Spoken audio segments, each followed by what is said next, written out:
Marcos capítulo 10 y vamos a leer los versículos 17 al 31. Cuando salía para seguir su camino, vino uno corriendo y arrodillándose delante de él le preguntó: Maestro bueno, ¿qué haré para heredar la vida eterna?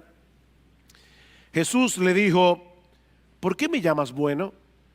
Nadie es bueno, sino solo uno, Dios.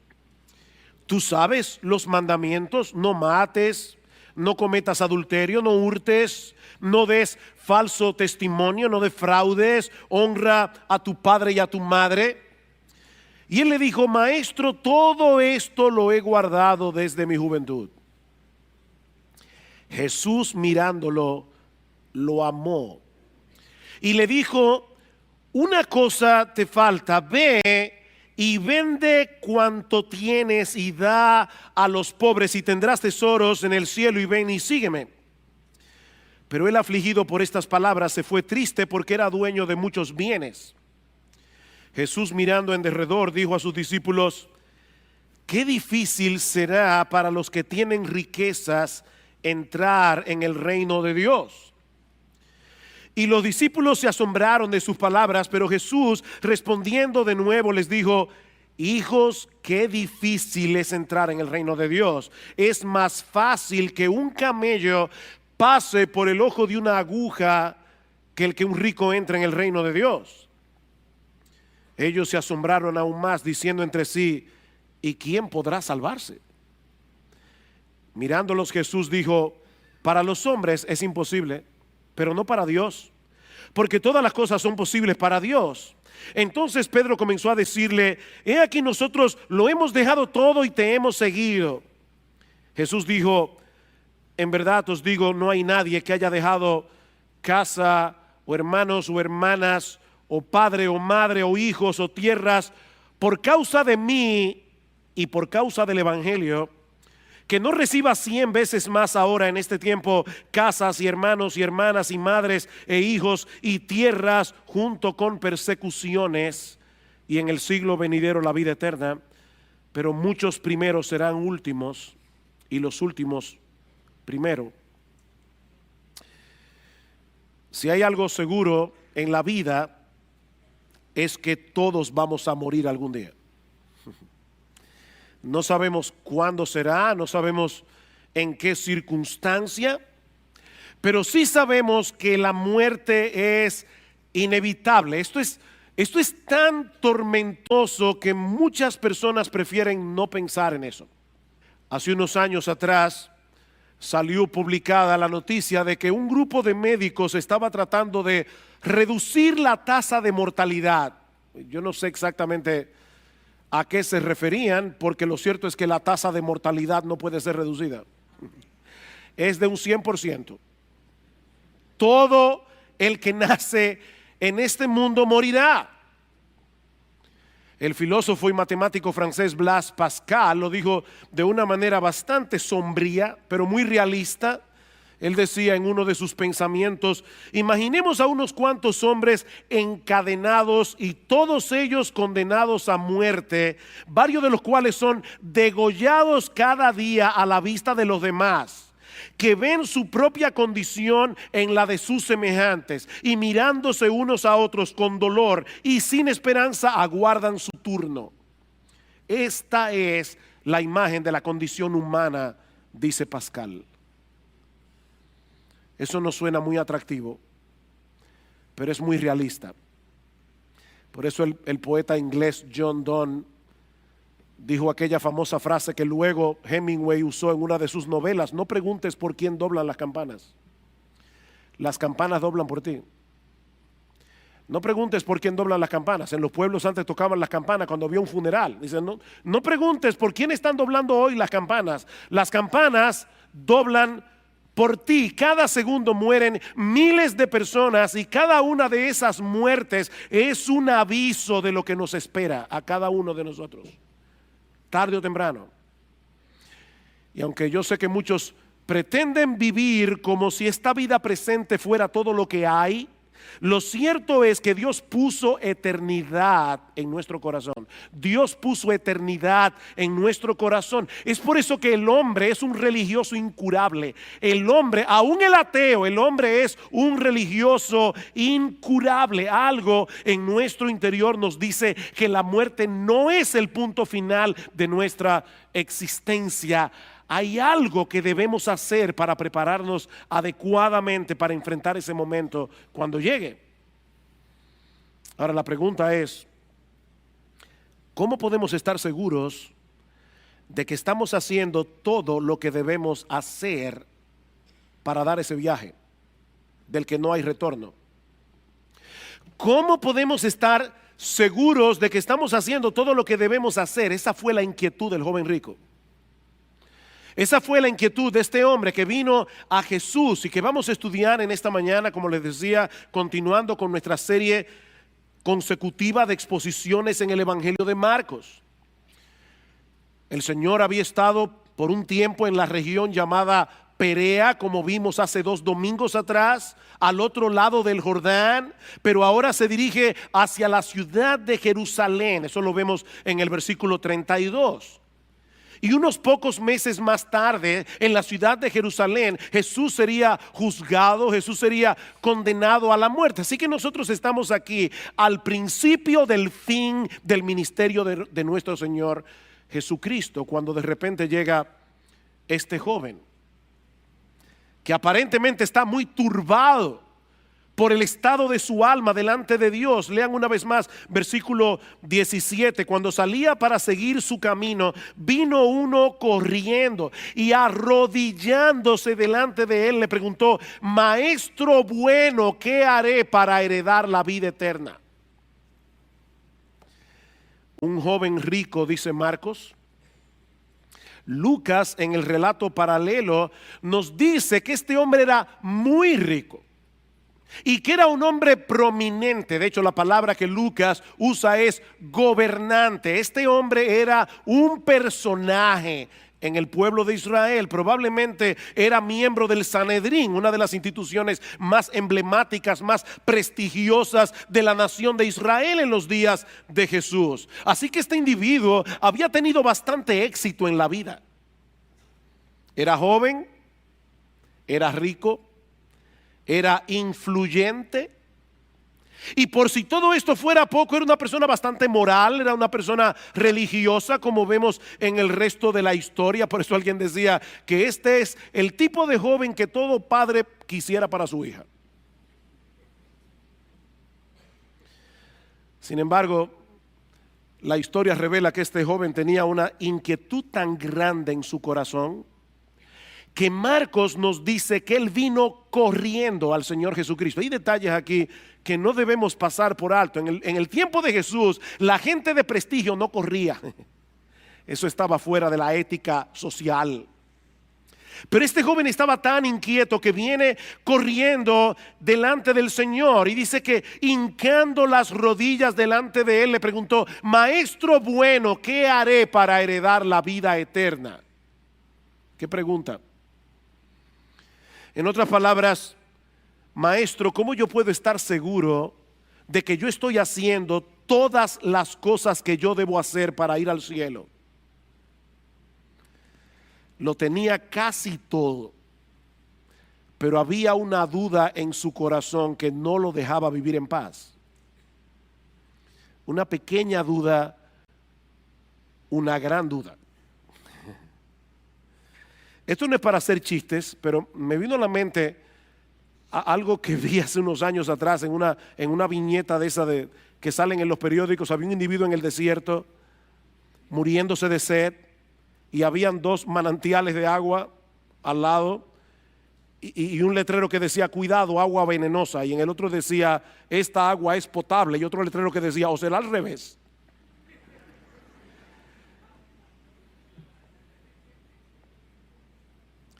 Señor, yo estoy haciendo todo lo que yo creo que debo hacer, pero yo no estoy seguro si no me hace falta algo más.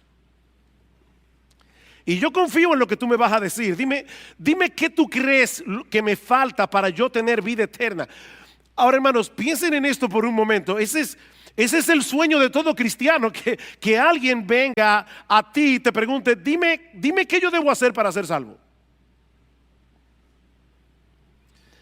Pero ahora escuchen la respuesta de Jesús. Versículo 18. Jesús le dijo, ¿por qué me llamas bueno? Nadie es bueno, sino solo uno, Dios. Si hay algo que esta historia nos enseña incidentalmente, es que el método evangelístico del Señor Jesucristo era muy diferente al de muchos evangélicos en el día de hoy. Yo estoy seguro que si este joven hubiera ido delante de algunos evangélicos, muchos evangélicos que yo conozco, dime qué yo debo hacer para heredar la vida eterna, rápidamente le hubieran dicho, ora conmigo la oración del pecador. O pídele a Jesús que entre en tu corazón. Yo no he visto una frase más abstracta que esa. Yo no sé cómo hacer eso. Que le pida a Jesús que entre en mi corazón. De paso, déjenme decirles algo, mis amados hermanos, nunca le digan eso a un inconverso. Esa frase no tiene ningún sentido. Esa frase no aparece en el Nuevo Testamento. Los apóstoles nunca la dijeron. La salvación no viene simplemente porque tú invites a Jesús a entrar en tu corazón. De hecho, es tan extraña esta historia porque Cristo pudo haberle dicho, ¿qué te falta? Creer en mí. Señor, ¿qué me hace falta para heredar la vida eterna? Cristo pudo haberle dicho, oh, que creas en mí. Y sería la respuesta correcta, pero el Señor sabía que este joven tenía un concepto tan equivocado acerca de sí mismo que él no estaba preparado para recibir esa respuesta. No todavía. Saben que el concepto que mucha gente tiene de sí misma es que son personas buenas que a veces hacen cosas malas. El concepto bíblico es al revés. Nosotros somos personas malas que por la gracia común de Dios a veces hacemos cosas buenas. Pero ese es el concepto que este hombre tenía. Yo soy una persona buena, solo quiero saber qué más me falta. Si tú le dices a una persona como esta que reciba a Cristo en su corazón, probablemente va a pensar dentro de sí mismo, por supuesto, ¿por qué no? ¿Es eso lo que me falta? Es bueno tener a Cristo. Eso añadiría bondad a mi bondad, ¿verdad? De ahí la extraña respuesta de Jesús en el versículo 18. ¿Por qué tú me llamas bueno?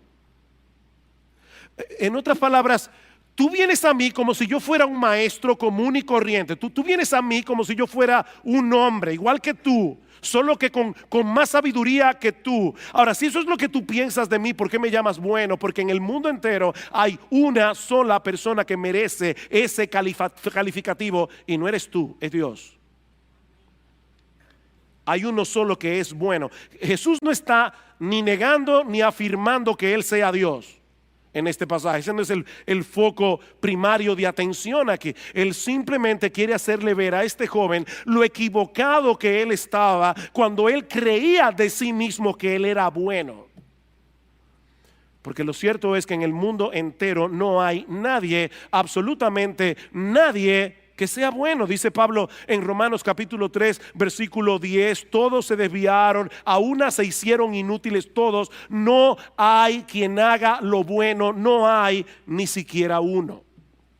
Y sí, yo sé que hay personas que son relativamente buenas, y son relativamente buenas en comparación con otros seres humanos que son peores. Pero si tú te comparas con el estándar de santidad de Dios, si tú te comparas con la santidad del mismo Dios, con el carácter de Dios, te vas a dar cuenta que tú no eres bueno. No hay nadie que llene esa medida, aunque algunos crean que sí, como es el caso del joven rico, versículo 19. Oigan lo que le dice el Señor. Oh, ¿tú quieres saber qué tú debes hacer para heredar la vida eterna? ¿Tú sabes los mandamientos? No mates, no cometas adulterio, no hurtes, no des falso testimonio, no defraudes, honra a tu padre y a tu madre. ¿Tú quieres hacer algo para salvarte? Mira los mandamientos, cúmplelos y vivirás.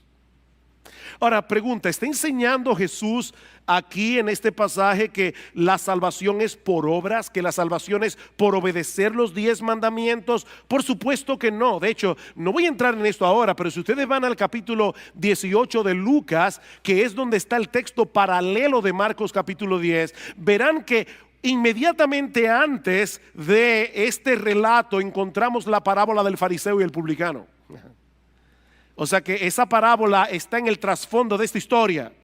Jesús dice, dos hombres subieron al templo a orar, uno era fariseo, el otro era publicano. El fariseo oraba consigo mismo y le decía a Dios, yo te doy gracias porque yo no soy como los otros hombres. Yo no soy adúltero, yo no soy avaro, yo doy diezmos de todo lo que gano, yo vengo al templo todos los sábados. Gracias, Señor, la verdad es que te pasaste conmigo. Y el fariseo le dice, yo no soy ni siquiera como este publicano, este cobrador de impuestos. Y el publicano se daba golpe en el pecho, se estaba lejos diciendo, Dios, sé propicio a mí pecador. Y Cristo dice, este publicano descendió a su casa justificado antes que el otro, el fariseo, porque el que se humilla será enaltecido, el que se enaltece será humillado. Así que esta historia está en el trasfondo de esa parábola. No, Cristo no le está enseñando al joven rico que debía salvarse guardando los mandamientos. Lo que él quiere hacerle ver a este joven es que es imposible para el hombre salvarse a través de su obediencia. La Biblia dice que uno de los propósitos por los cuales Dios reveló su ley es para que nosotros podamos evaluarnos objetivamente, mirarnos en ese espejo y ver lo lejos que nosotros estamos de llenar esa medida. Imagínate que el mandamiento más importante de la ley es: amarás al Señor tu Dios con todo tu corazón, con toda tu alma, con toda tu mente, con todas tus fuerzas, y eso no lo hace nadie ni por un segundo. Y el otro es semejante: ama a tu prójimo como a ti mismo. Ama a tu prójimo con la misma intensidad, con la misma energía, con la misma pasión con la que tú te amas a ti mismo. Dime, ¿tú guardas los mandamientos? Pablo dice en Romanos capítulo 3 versículo 20 que es por medio de la ley que viene el conocimiento del pecado. El problema es que este joven no entendía del todo el alcance de la ley. Por eso le dice al Señor en el versículo 20: Maestro, todo esto lo he guardado desde mi juventud. Wow. Bueno, si esa es la medida, tengo mis papeles en reglas. En el relato paralelo, en el Evangelio de Mateo, se incluye esta última pregunta: ¿qué más me falta? Eso es interesante. Él estaba bastante seguro de su propia bondad, pero había un elemento de duda en su corazón. ¿Qué más me falta? Ese es el problema de aquellos que pretenden salvarse haciendo cosas buenas. No hay forma de saber con toda certeza de que estás haciendo lo suficiente. ¿Me hace falta algo más, maestro? Jesús, versículo 21, mirándolo, lo amó y le dijo: una cosa te falta. Ve y vende cuanto tienes, dalo a los pobres, y ven y sígueme, y tendrás tesoro en el cielo. Una cosa te hace falta.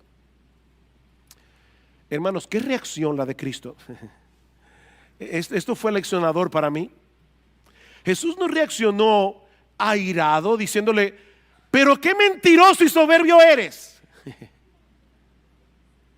¿Estás tan ciego que no puedes darte cuenta de que no existe en este mundo ningún ser humano que llene esa medida de la ley de Dios? No. El texto dice que Jesús, mirándolo, lo amó. Y Marcos es el único que incluye ese detalle en los evangelios. El Señor Jesucristo sintió una profunda compasión por este joven que estaba perdido en su moralidad. Si me oíste bien, este joven estaba perdido en su moralidad. Los puritanos decían: hay dos formas en que se puede hundir un barco. Una es cargado de estiércol y la otra es cargado de oro, pero se va a hundir igualito. Mi amigo, nadie puede salvarse guardando los mandamientos. Pablo dice en Gálatas capítulo 3 versículo 10 que todos los que dependen de las obras de la ley para salvarse están bajo maldición, están bajo la maldición de Dios. Si tú estás dependiendo de las obras de la ley, de guardar los mandamientos, Pablo dice, no yo, Pablo dice en la Biblia, estás bajo la maldición de Dios. Pues escrito está, y ahora Pablo cita Deuteronomio, maldito todo aquel que no permaneciere en todas las cosas escritas en el libro de la ley para hacerlas. Cada vez que nosotros pecamos, estamos violando la ley como un todo, no simplemente estamos violando uno de sus acápites. Bueno, fue una mentirita. No, es que el problema con esa mentirita es que ya tú rompiste la ley, tú violaste la ley, y esa ley es un reflejo del carácter de Dios. Ese es el problema. La ley es un reflejo del carácter de Dios, de manera que cada pecado es un atentado contra el carácter santo de Dios. Por eso dice Santiago capítulo 2 versículo 10, cualquiera que guardare toda la ley, si eso fuera posible, pero ofendiere en un punto, se hace culpable de todos. Mi amigo, si tú te quieres salvar por tu obediencia, tendrás que obedecer todos y cada uno de los mandamientos de la Biblia todos los días de tu vida. Y si tú eres honesto contigo mismo, seguramente ya debes haberte dado cuenta de que eso es imposible. Y eso es precisamente lo que Cristo quiere hacerle ver a este joven rico, porque lo amó. Porque lo amó. No fue con una actitud de cinismo que el Señor trató con este joven. Y hermanos de iglesia bíblica del Señor Jesucristo, cuídense de eso. Uno puede ver a una persona moralista y tratarla con desprecio. Así como hay personas que tratan a las prostitutas, a los ladrones con desprecio, hay personas que tratan a los moralistas con desprecio. Cristo no hizo eso. Cristo sintió compasión por este joven, una profunda compasión. Y le dice, joven, solo te hace falta una cosa. Vende todo lo que tienes, dáselo a los pobres y sígueme a mí. Ahora, hermanos, y esto es crucial. Por fin, ¿cuántas cosas le faltaba a este joven? ¿3 o una? Porque él dice, una cosa te hace falta. Vende todo lo que tienes, dáselo a los pobres y ven y sígueme. Entonces, ¿qué era lo que le faltaba? Lo que le faltaba era seguir a Cristo. Fíjense, el punto aquí no es que por vender sus bienes y entregar la ganancia a los pobres, este joven iba a ir al cielo como recompensa, sino por seguir a Jesús. Ahora, vender todo lo que tenía y entregarlo a los pobres iba a ser la evidencia de que él había removido el ídolo de su corazón, el ídolo que él le había hecho a las riquezas, para hacer de Cristo el único objeto de su adoración, el único objeto de satisfacción, el único objeto de su deleite. Esa era la evidencia. Mientras dependas de otras cosas para tu felicidad, mientras dependas de otras cosas para encontrar satisfacción en la vida, mientras haya otras cosas aparte de Cristo en la que tú estés descansando tu identidad, es imposible que puedas creer aunque tú digas que crees. Esto es serio. Es muy fácil decir que creemos en Cristo, pero es otra cosa muy distinta mostrar esa confianza dependiendo únicamente de Él y encontrando toda nuestra satisfacción únicamente en Él. Y la palabra únicamente aquí es importante. ¿Sabes lo que Jesús le está diciendo a este joven? Joven, déjame decirte algo. Imagínate la vida sin dinero. Imagínate la vida sin nada de dinero. Y imagínate la vida sin tus bienes. Imagínate la vida sin tus casas. Imagínate la vida sin tus carros, sin tu ropa, sin tus muebles, sin tu vivienda, sin tu cuenta bancaria. Imagínate una vida en la que solo me tuvieras a mí. Pregunta, ¿estarías satisfecho?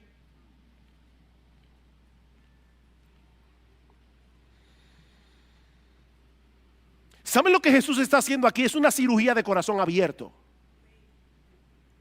Eso es lo que Jesús está haciendo aquí. Es una cirugía de corazón abierto. Cristo está metiendo el bisturí lo más profundo que Él pueda para tocar el nervio central de la idolatría de ese joven.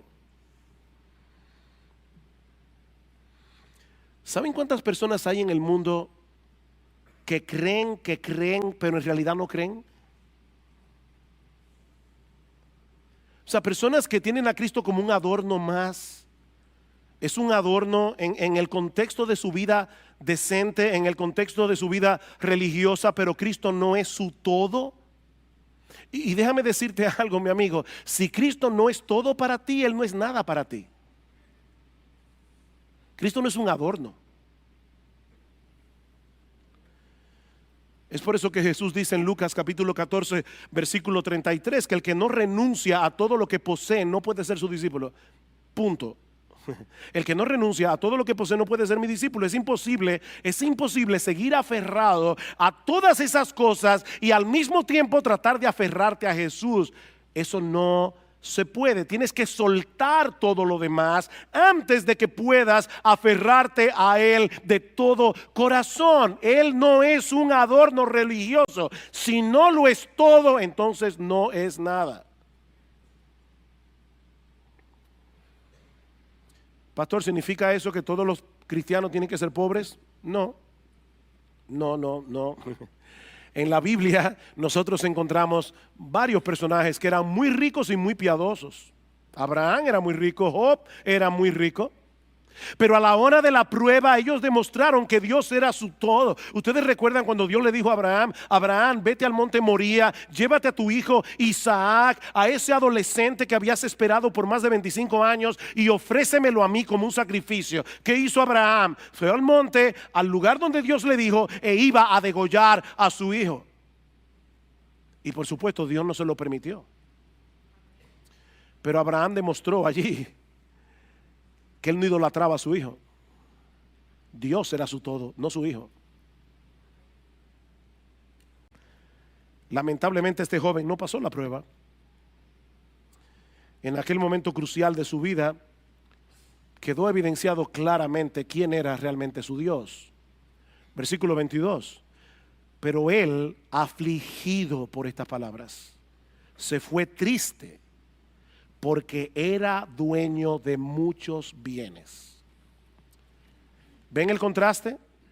El mismo que vino corriendo, hincando las rodillas, el mismo que vino con todo ese entusiasmo, se fue angustiado. Ese es el significado literal de la palabra griega que se usa allí y que nuestra Biblia traduce como afligido. Es exactamente la misma palabra griega que aparece en Mateo capítulo 26 versículo 37, cuando dice que el Señor estaba angustiado en el huerto de Getsemaní. Es la misma palabra. Se fue angustiado. El cáncer del materialismo había hecho metástasis en el corazón de este joven. Él estaba atrapado. Toda su vida dependía de sus riquezas. Mis hermanos, amigos que están aquí, escúchenme bien, porque esto que voy a decir ahora es una distinción crucial. El problema de este joven no radicaba en el hecho de tener muchos bienes. Su problema era que los bienes lo tenían a él. Es diferente. Él estaba atrapado, él estaba esclavizado por sus bienes. Él era un esclavo.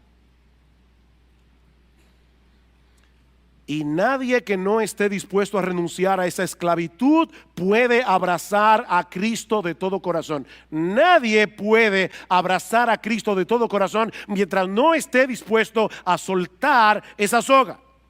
Ahora, ¿saben cuál es el problema? El problema es que ningún ser humano puede librarse de esa tiranía por sí mismo. Óyeme bien, ningún ser humano puede librarse de esa tiranía en sus propias fuerzas. De ahí las palabras de Jesús a partir del versículo 23. Cuando se va el joven rico, dice Jesús, mirando en derredor, dijo a sus discípulos: qué difícil será para los que tienen riquezas entrar en el reino de Dios. Y los discípulos se asombraron de sus palabras, pero Jesús, respondiendo de nuevo, les dijo: hijos, qué difícil es entrar en el reino de Dios. Es más fácil que un camello pase por el ojo de una aguja que el que un rico entre en el reino de Dios. Ellos se asombraron aún más, diciendo entre sí: ¿y quién podrá salvarse? Mirándolos, Jesús dijo: para los hombres es imposible. Para los hombres es imposible. Esa es la enseñanza de toda esta sección. La salvación es imposible para los hombres, sean ricos o sean pobres. Noten lo que dice en el versículo 27 otra vez. Mirándolos, Jesús dijo: para los hombres. Él no dijo para los ricos, él no dijo para los pobres, él dijo para los hombres, sean ricos, sean pobres. Para los hombres la salvación es imposible. Pero los ricos son más vulnerables a sentirse tan satisfechos en sus riquezas que no sean capaces de percibir lo impotente que son. Están tan acostumbrados a que todo lo resuelven por ellos mismos, a que todo lo resuelven con sus propios recursos, a que solo tienen que buscar la chequera, dar un tarjetazo. Están tan acostumbrados a vivir así que ellos no dependen de Dios. Es muy difícil que ellos vean su dependencia. Es muy difícil que vean su miseria. Es muy difícil que vean el estado tan deplorable en que se encuentran. Por eso resulta más fácil pasar un camello por el ojo de una aguja a que un rico entre en el reino de Dios. Pastor, ¿y qué significa eso? Pasar un camello por el ojo de una aguja, exactamente eso mismo.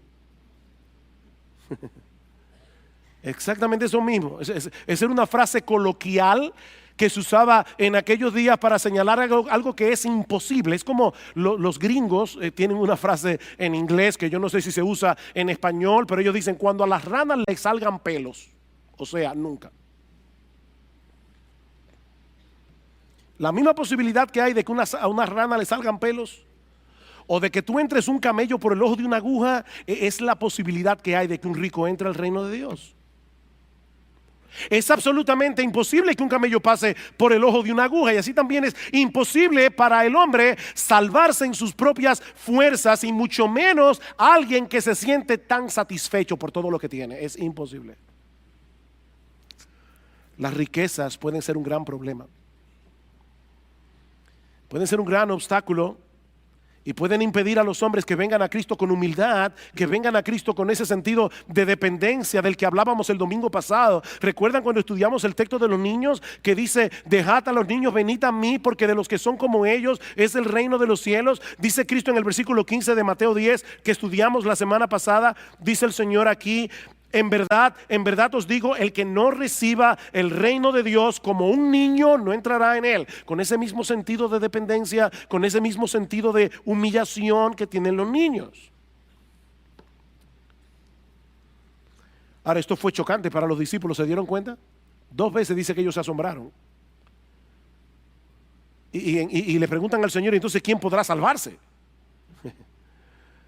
En el contexto cultural de estos hombres, las riquezas eran una señal inequívoca de la bendición de Dios.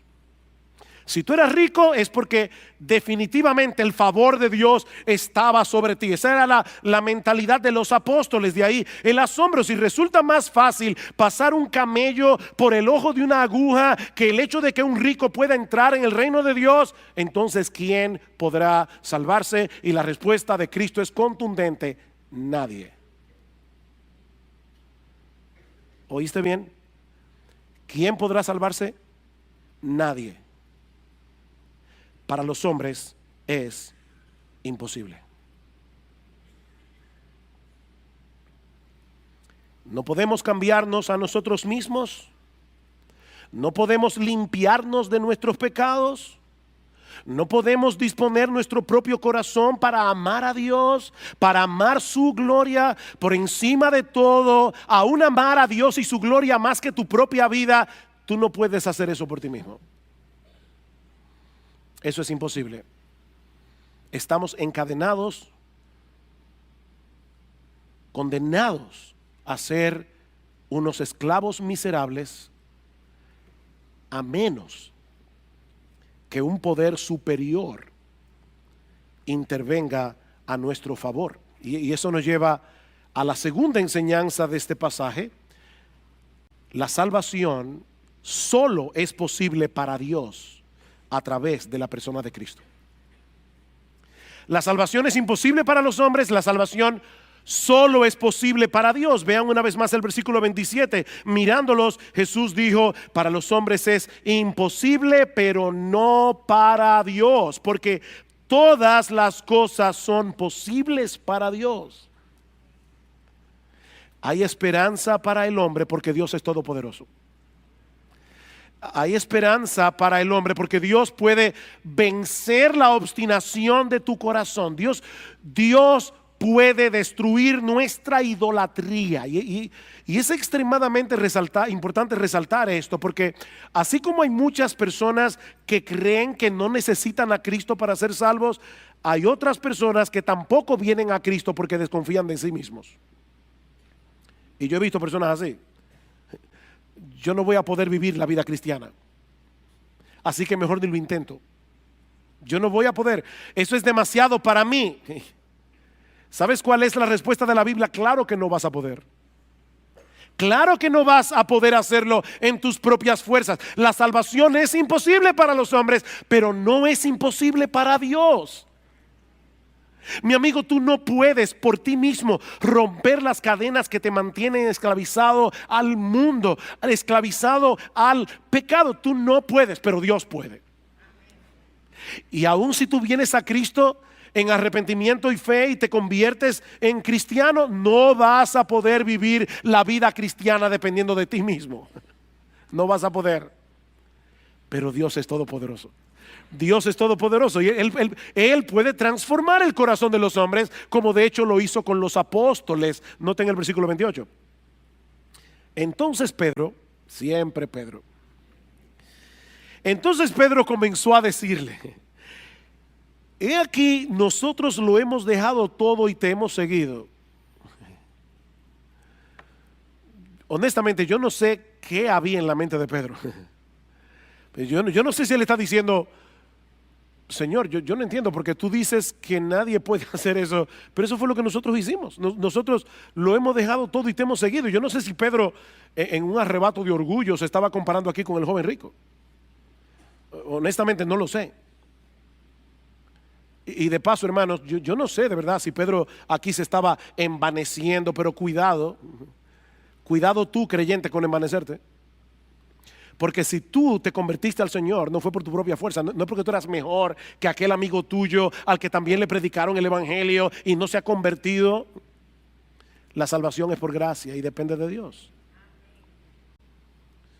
Ahora, lo cierto es que los apóstoles estuvieron dispuestos a renunciar a muchas cosas para seguir a Cristo. Eso es verdad. Y Cristo les dice, porque en el evangelio de Mateo se añade: ¿qué pues tendremos?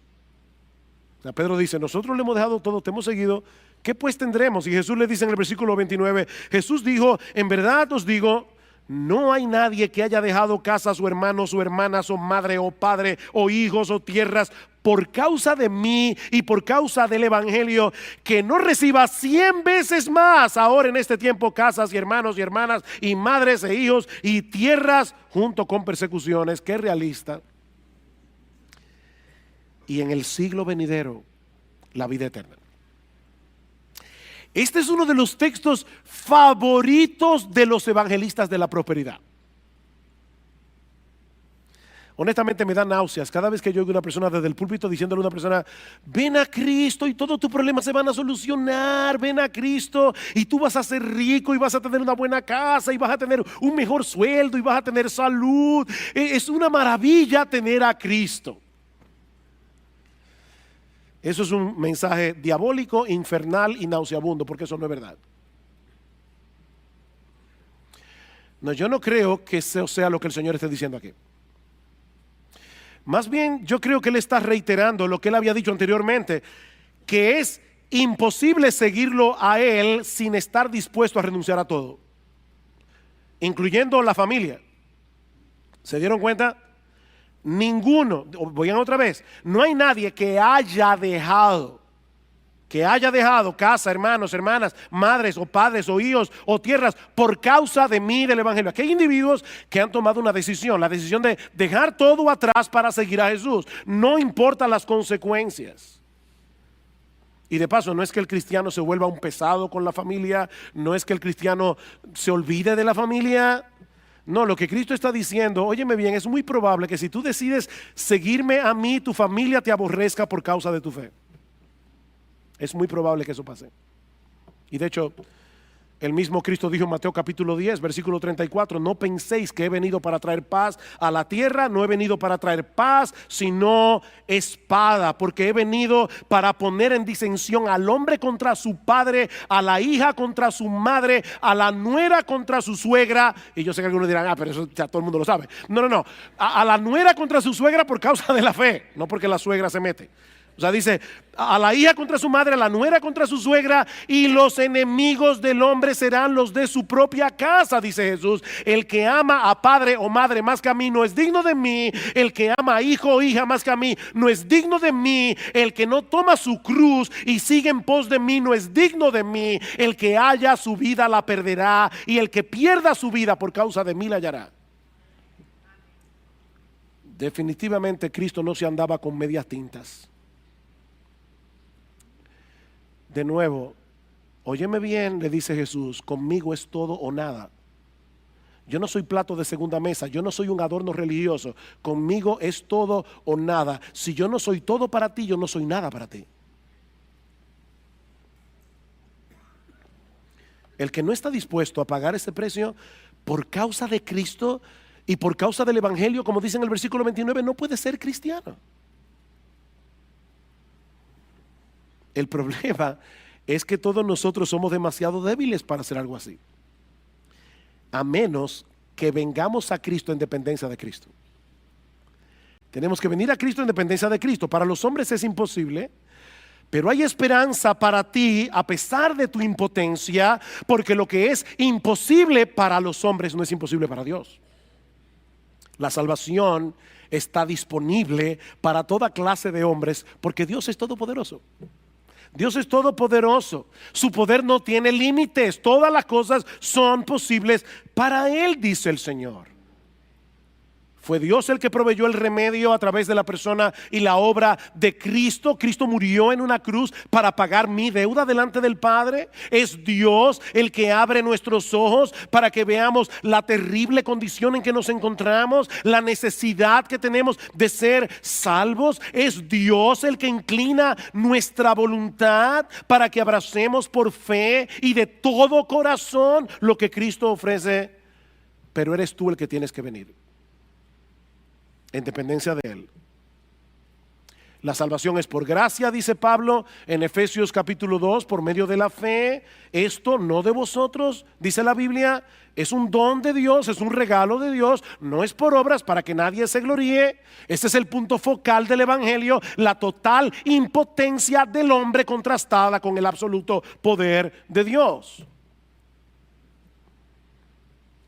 Hay salvación completa y gratuita por medio de la fe en la obra redentora de Cristo. Más adelante en el capítulo 10, versículo 45, dice el Señor, el Hijo del Hombre vino no para ser servido, sino para servir y para dar su vida en rescate por muchos. Él vino a morir en una cruz para dar su vida para rescatar pecadores.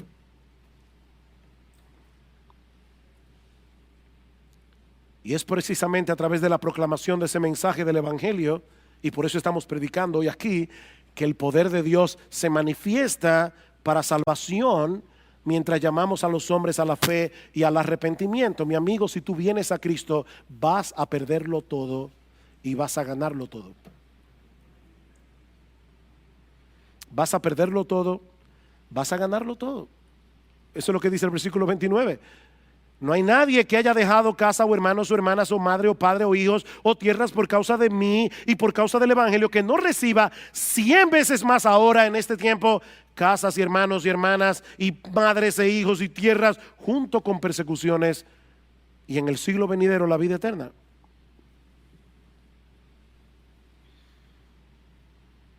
¿Lo que esto significa es que todos los cristianos serán ricos? No.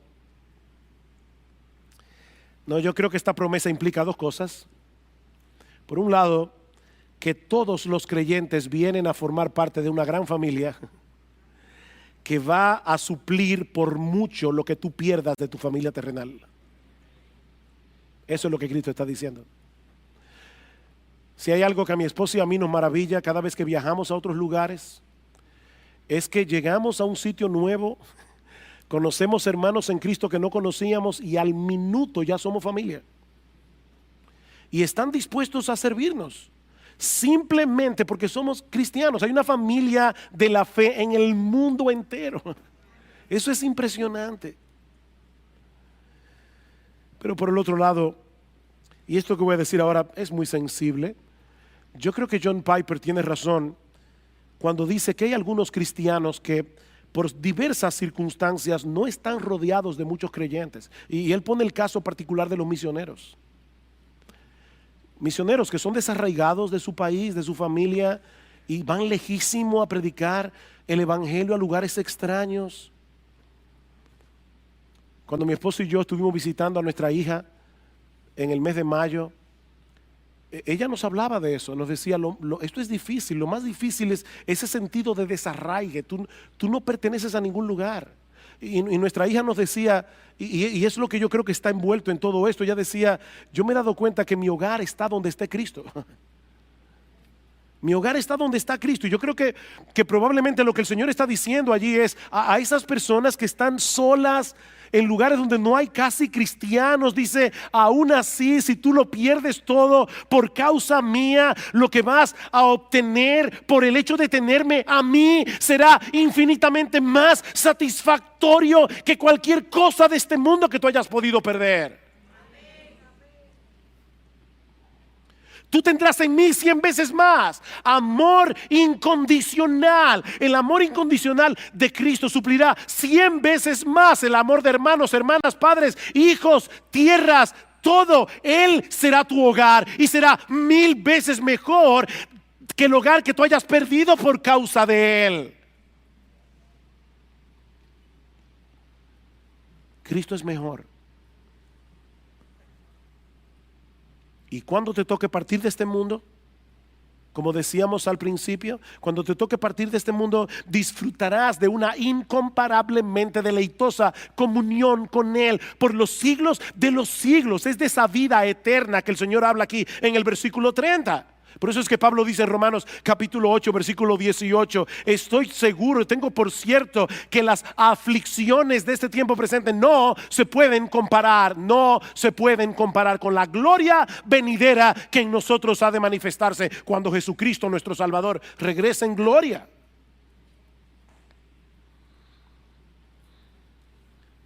Y nuestro pasaje concluye con esta advertencia: pero muchos primeros serán últimos y los últimos primero. Y es una frase oscura en el contexto, pero yo creo que la idea puede ser la siguiente: la forma de obrar de Dios desafía nuestras ideas preconcebidas. El joven rico de esta historia al principio parecía estar muy cerca. Un individuo moral, religioso, que admiraba a Jesús. Maestro bueno, yo te admiro. Él parecía estar muy cerca del reino de Dios, pero al final demostró que estaba muy lejos. Según el criterio del mundo, este individuo había tenido una vida bastante exitosa, increíblemente exitosa. Era joven, era rico, era influyente. Según el criterio de Jesús, este joven era un pobre esclavo que estaba arruinando su vida en medio de su opulencia y en medio de su moralidad.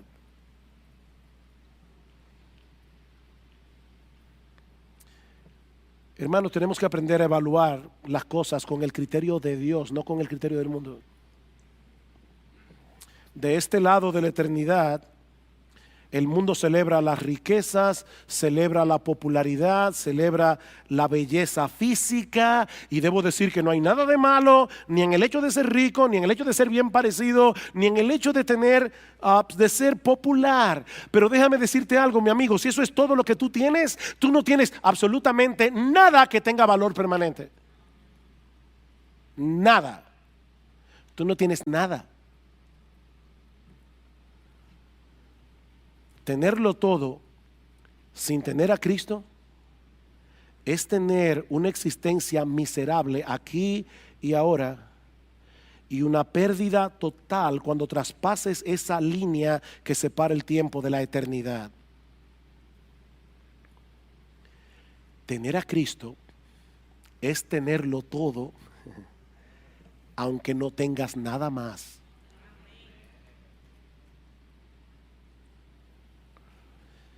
Mi amigo, yo no sé si tú eres rico, si tú eres pobre, económicamente hablando, pero si tú quieres heredar la vida eterna, una cosa te hace falta. No son dos, no son 10, es una sola cosa. Reconoce tu impotencia para salvarte y ven a Cristo con la disposición de seguirle únicamente a Él como Señor y Salvador. O sea, Señor, yo pierdo mi vida por causa tuya. Aquí hay un papel en blanco. Ya rompí esto. Aquí hay un papel en blanco. Está firmado al pie por mí. Lo que tú escribas ahí yo lo voy a hacer, aunque yo no sé lo que es. Tú eres mi único Señor. Tú eres mi único amo. Tú eres mi único dueño.